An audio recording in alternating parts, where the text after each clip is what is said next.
Daddy, kama. Daddy, kuna emergency, twende nyumbani. Emergency nini, nyumba yetu imechomeka? Hapana. Emergency ya tumbo. Tumbo imefanya nini? Umekunywa sumu? Si ungeenda hospitali, bwana unakuja huku.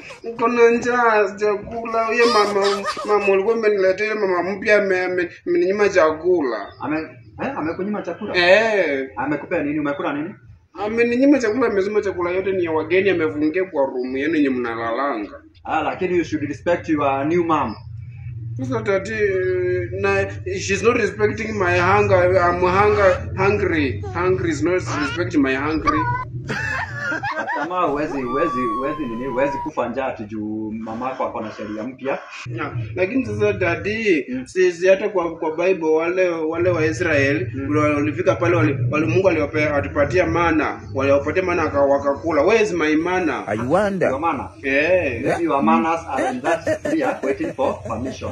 Ama Kai daddy, tuharakishe basi tuende mami hata wageni watakuja wakule chakula yote. By the way, tuharakishe. Lakini ujue tukimpata kwa hiyo nyumba, wewe unaenda umdistract na mimi nisahau chakula. Yetu mimi na wewe. Sawa?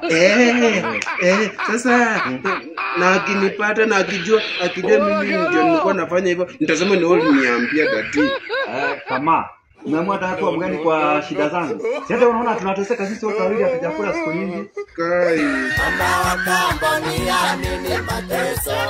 Mama wa kambo matusi ni ya nini? Mama wa kambo, mama wa kambo, mama wa kambo, oh mama wa kambo.